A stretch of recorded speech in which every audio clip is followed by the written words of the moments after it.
Do you have a Giraud? Do you hate adjusting this as much as I do?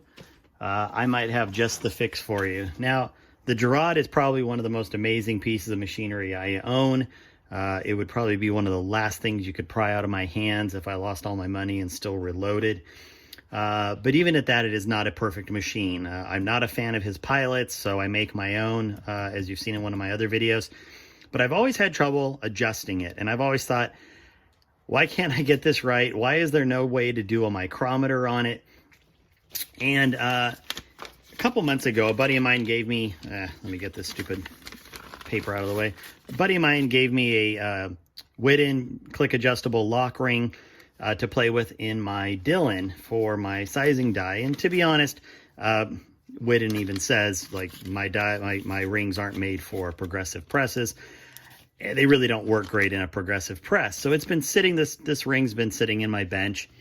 And maybe, I don't know, 3-4 weeks ago, it dawned on me, why don't I try it on the Giraud? Because, you know, we want to be able to make really fine adjustments on trimming those necks, or trimming, you know, the overall length back at the end of the neck here. But it's always been a loosen and, you know, kind of go back and forth thing. It's really just bugged me. So let me show you. Now, this is brass that's been shot once. It was sized, and my Giraud was set up because I just finished shooting a bunch of virgin brass, and I always deburr and chamfer my virgin brass. So this was actually adjusted a little bit deeper because now the necks are just a hair longer. And let me show you kind of the difference here. So I'm going to take a piece of brass and listen to how much meat is taken off the neck here. And that one, it wasn't that bad.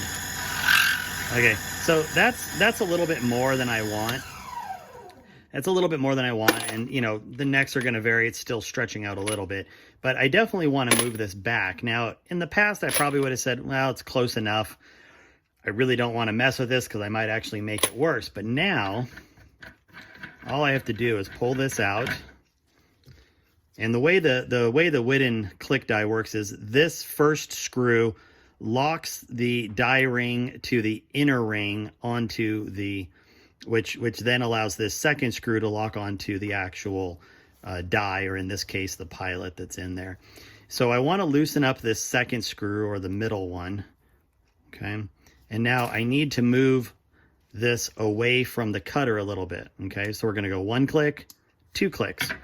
So in theory, that's 2 thousandths back. Now I can just snug this down and test it. Oh yeah, see, just barely kissing it, putting a really nice deburr and chamfer on it. That's exactly where I want it. Now the great thing is I don't even have to take this die off. I don't even have to take the die off. It just snugs down, and then I can just tighten that middle screw down. And the great thing is, as I'm doing this motion, I'm always giving it a little bit of a quarter turn. And even if I'm using my amp mate to feed a bunch of brass at once, which I do also, this stays in place really well. I haven't had any issues with it walking out.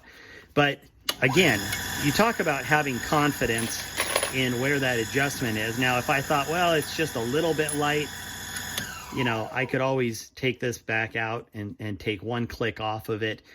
Point being, this makes life an absolute breeze on the Giraud and fixes the one massively glaring problem I ever had with this thing. So if you have a Giraud and you've been having problems getting it adjusted correctly, pick up one of these Whidden click adjust rings.